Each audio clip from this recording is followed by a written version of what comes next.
Yahweh, God and Creator, we offer thanksgiving to know that we can draw into your presence, the life-giving breath which gives life into our body in each and every moment. We breathe as one in you, relinquishing any thoughts of separateness, any thoughts of division, any spiritual ground we may have witnessed that has done the same, that has set up any form of opposition within humanity. We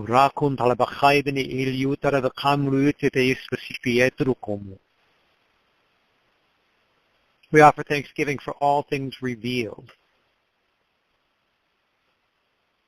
and pray in thanksgiving for your holy forgiveness that you have pre-established, that we might recognize the forgiveness you rest into us, so that we might be freed from the things we witness of this earth that do not reflect your nature.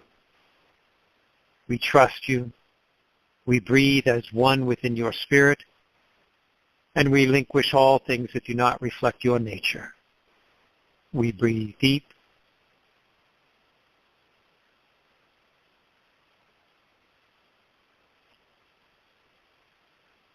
Knowing that the very breath of your spirit is the sustainer in all that we do. That you have been before us, behind us, above us, and below us, that there is nothing we need fear. We need not embrace judgment. We surrender ourselves and submit into your holy discernment.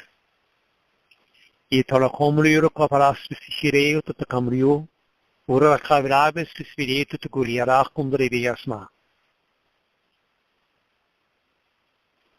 as I mentioned before we began, that I'm led to really delve into something that is a very sensitive subject, but will lead us to a greater understanding of what's really unfolding as we witness things unfolding between the feminine and the masculine, argumentative natures unfolding between people, people setting their feet hard within bedrock and not allowing for their perspectives to be moved or shifted, and allowing for themselves to let go of what they believe to be truth, perceived notions of truth, all the while forgetting that our perceived notion of truth is formed within this veil of humanity that we have embraced in order to enter upon this journey. That the very veils we embrace will skew the nature of what we witness. Therefore, we must, in all humility, relinquish the perceptions we form in thinking we must change something and submit ourselves before God to recognize everything that manifests God's holy nature and prayerfully release each thing that does not.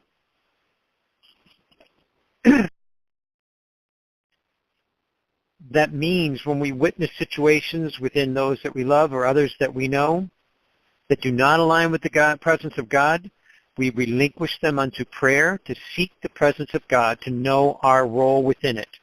And our role may only be to hold the spiritual awareness that we do as we relinquish anything we are witnessing within another. Because we first have to see these situations. Like for now, as I mentioned, this will be a sensitive time in conversation. Many are looking at the government hearing situation that we're processing within the nation of the United States and thinking that this is a couple humans engaged in some sort of relational interplay. I can assure you it is not.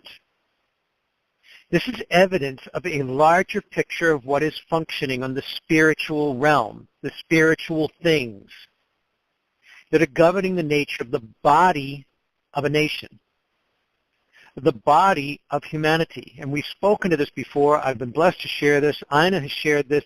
We've spoken to this within the videos. What happens is each time a person enters into a state of outrage, spiritual offense, hostility or judgment upon these situations, they forget that they are attaching what they're witnessing to an individual sitting in front of them. They forget that they're attaching the very nature of what's going on to this individual and not recognizing that it is spiritual in nature, that which rises. The reality is what we're witnessing unfold within this governmental hearing is nothing of truth. Neither the institutions of the Democrats or the Republicans are clear and of truth. None of them. Not the individual that is speaking as an accuser or the individual that is speaking as the accused. Neither one of them are speaking absolute truth. They are speaking of their perceived awarenesses. And this is where it all falls apart. The reality is, and this is something that people are just not facing, and nobody seems to be speaking to this factor, or, well, a couple people have begun to admit to it. This is not the proper forum for this if a person is truly moving in a godly way. Because the way that this forum is formed up is only to establish discord, reveal the brokenness, and establish protest. This is not about moving to a state of blessing. This is not about establishing a ground for equal dialogue to seek the ground for healing. And as I've been blessed to prepare people for marriage and marry couples, I am guided to remind them that they will encounter things within their lives that they don't like. Or they will encounter things with their partner that they feel offended by. And the reality is, as long as they're in spiritual offense or in spiritual judgment, there will never be healing. There will never be reformation. There will never be spiritual transformation. There will only be a perpetuation of that which is spiritual or that which is demonic.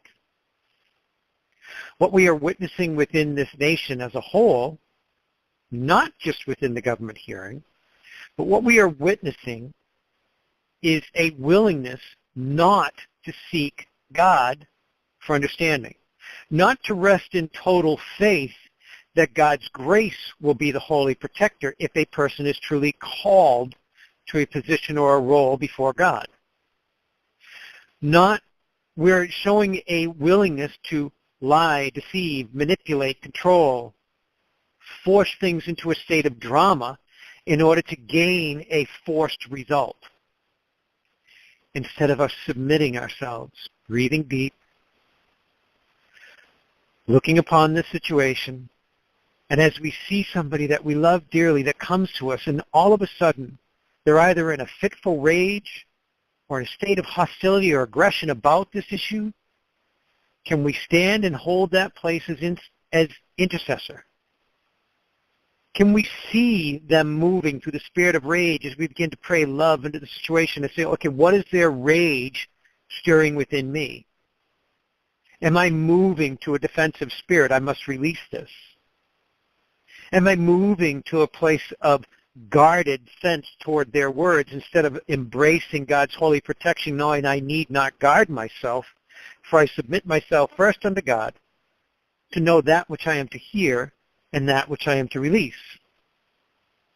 Is something stirring within us first as we witness the words those we love are speaking?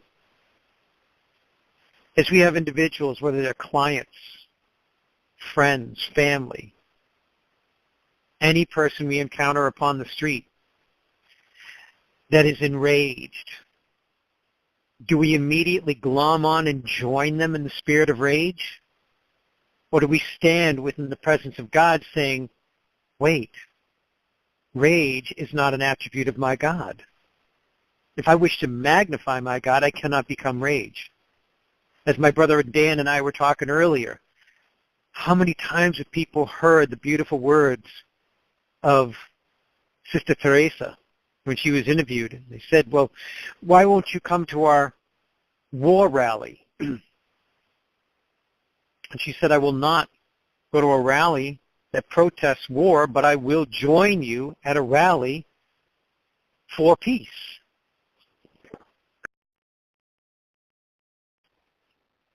Are we choosing to align ourselves with the nature of God's presence? Or are we choosing to align ourselves with the drama manifesting upon the earth because of spiritual influence? As I opened this part of the dialogue, I said people are looking at this government hearing situation like this as a couple humans engaged in some sort of relational interplay. And I assure you, it is not. You are seeing fear. You are seeing control. You are seeing manipulation. You are seeing all these things. And I know in my heart that many of the leaders sitting on that panel are feeling like they've lost control because they don't even know what they're looking into, how they're supposed to respond to it, what their pundits would expect from them, because they're not seeking the presence of divinity. They're not forming their dialogue divinely first. They're forming most of their dialogue based upon their agenda for an expected outcome. And if you look at that macrocosm of what's going on over the nation, we can turn that to the microcosm of what goes on within us. Do we find ourselves in conversations with another trying to balance and measure our words to manipulate a potential outcome? Are we listening for what they're saying to us in hopes to form a response?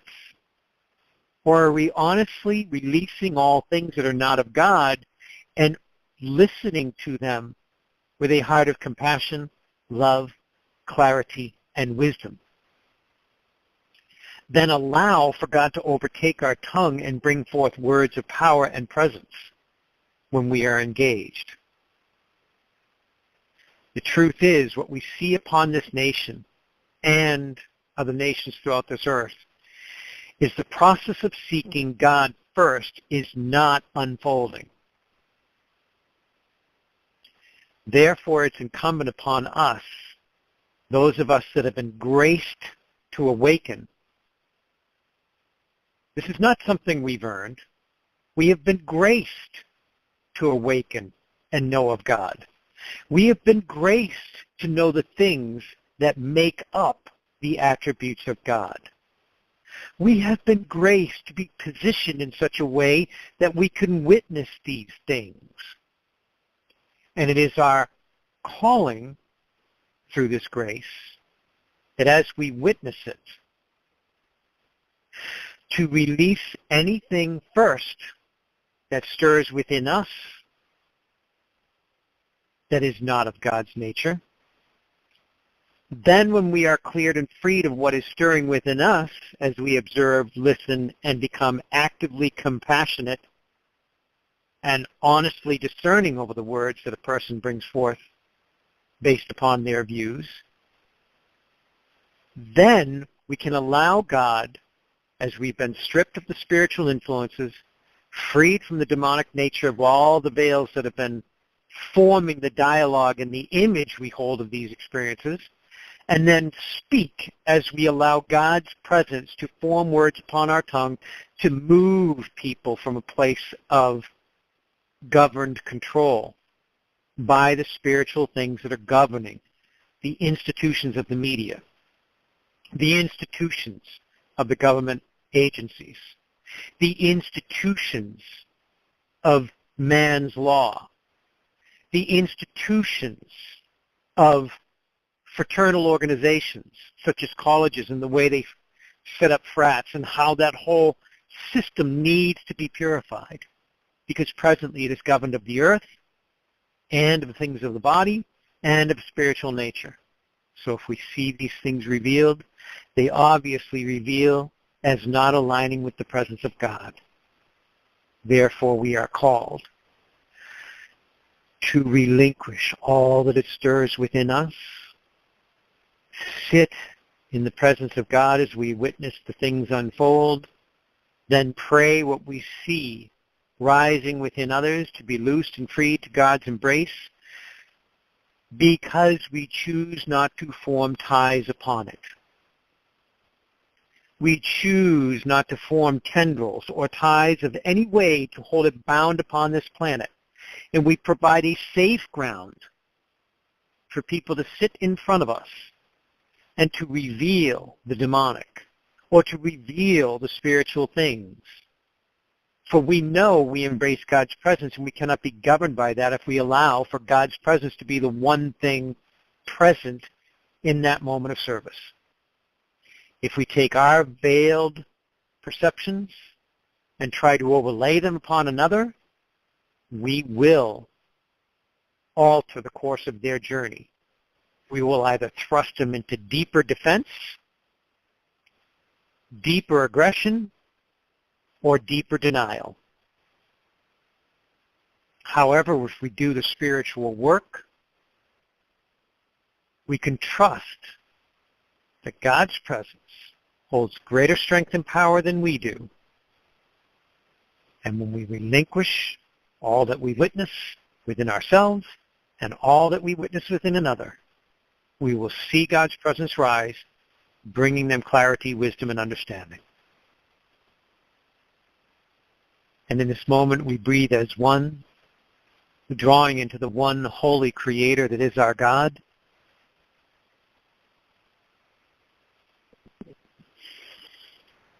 Trusting and receiving that his divine presence, his holy grace,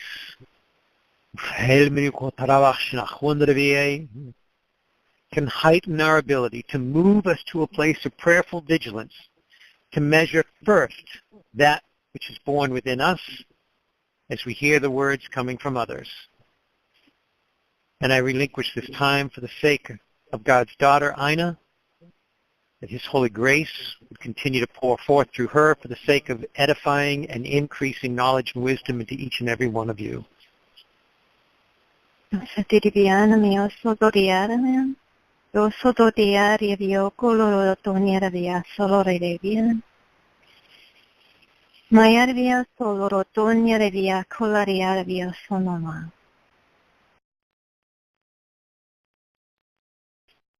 It seems it was rising as Larry was sharing just so beautifully.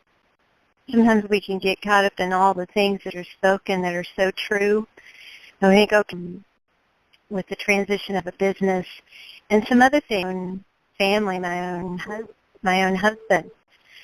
And I've really seen these spiritual things rising, and a little bit our tendency is to take those on.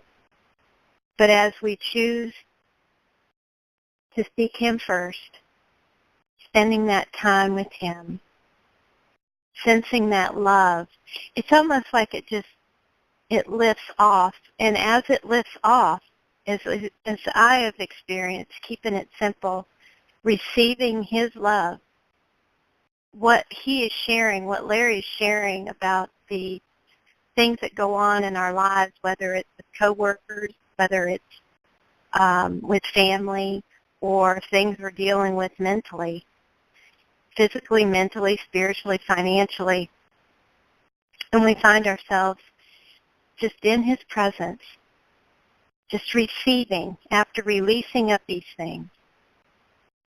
It just boom. As we receive, we know how to then pray. And I know sometimes those just come up, but in those intimate times, and just that seeking him first is key. And I know we say that all the time, but especially me, and it almost sounds redundant. But to be honest, it really is that simple. It's, to me, again, I've said this once and I'm going to say it again, it's like I'll go in a grocery store.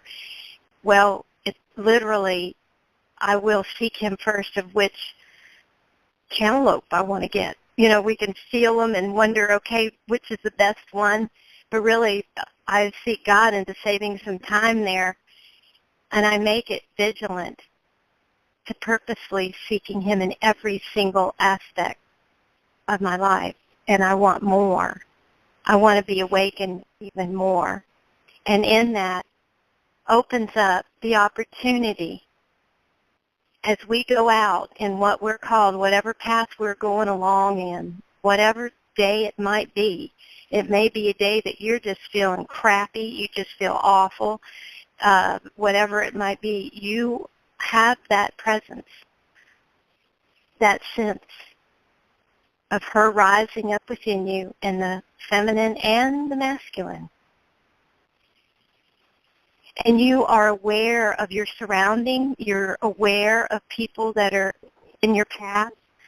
You're aware of things. You're vigilant more so because you've allowed God to come more into you to receive a greater love like before. And so I just wanted to share that and tag on to the things that Larry has shared. Because I think sometimes we get caught up in the thinking what we need to do, what we have to be, where, oh, he's exactly right, but I'm not sure I can do this or that. But to simply surrender, being in his presence, receiving all of he is, the attributes of all he is, and then as you go out, it just becomes easier. It's just a given. It's like walking down the street and you're passing by and your very presence, because you being aware, is drawing that person closer to you because of the light of who you are. So I just share that, and may that rest upon your heart and draw you even to a closer place to him in each day that goes by in your lives. And I do want to magnify something that you stated. And I mean, I know, like, both Ina and I have said this before, that, when we say this, it's almost like redundant. But reality is the most important thing you can do in every aspect of life is to seek God first. Yes. And even institutionally, they know it, but they've lost sight of it, because what do they normally do within an institutional setting is they set a ground for an opening prayer. But they don't understand that the opening prayer was supposed to position them in such a way to measure the environment and measure the situation and measure the issues, and if they align of God, embrace them. If they don't, do not. And that's where it gets lost, is they've lost sight of the importance of what it truly means to seek the measure and presence of God. So seeking God is very simple, is what I'm witnessing, reflecting the nature of God. If it is not reflecting the nature of God, it is not God.